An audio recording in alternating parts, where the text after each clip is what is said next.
Lionel Messi ও নেইমারদের বিশ্ব ফুটবলের দুই পরাশক্তি আর্জেন্টিনা ও ব্রাজিলের বিপক্ষে এবার মাঠে নামছে বাংলাদেশ ফুটবল দল। কি স্বপ্নের মতো না? মেসি নেইমারদের দেশের বিরুদ্ধেই লড়াই, স্বপ্নের মতো তো হবেই। এমন স্বপ্নের মুহূর্ত এর আগে দেখেননি বাংলাদেশ ফুটবল ভক্তরা। এএফবি লাতিন বাংলা সুপার কাপকে সামনে রেখে ঘোষণা হয়েছে ৩০ সদস্যের স্কোয়াড, যেখানে নজর কাড়ছেন তিন তরুণ কিউবা মিচেল, ফাহমিদুল ইসলাম ও জায়ান আহমেদ।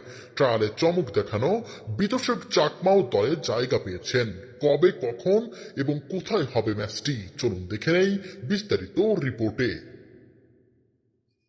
ফুটবল ইতিহাসের সবচেয়ে ভয়ঙ্কর প্রতিদ্বন্দ্বী দুই দল আর্জেন্টিনা ও ব্রাজিল, এবং এই দুই দলের সবচেয়ে পাগলাটে ভক্ত হয়তো বাংলাদেশেই অবস্থিত।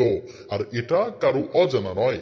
এই দুই দলের বিপক্ষেই এবার মাঠে নামতে চলেছে বাংলাদেশের জাতীয় ফুটবল দল, যেখানে অংশগ্রহণ করবেন বাংলাদেশের উঠে আসা তরুণ স্টার ফুটবলাররা, যেখানে রয়েছেন তরুণ তুর্কি কিউবা মিচেল, ফাহমিদুল ইসলাম, জায়ান আহমেদের মতো খেলোয়াড়রা।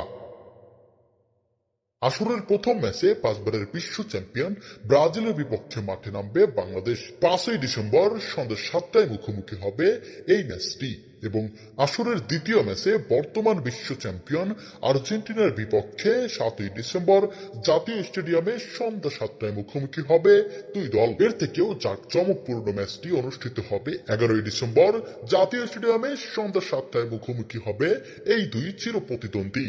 বাংলাদেশ ফুটবলে শুরু হয়েছে উত্তেজনার ঝড়। লাতিন পরাশক্তিদের বিরুদ্ধে লড়াইয়ের প্রস্তুতিতে টগবগ করছে পুরো দেশ।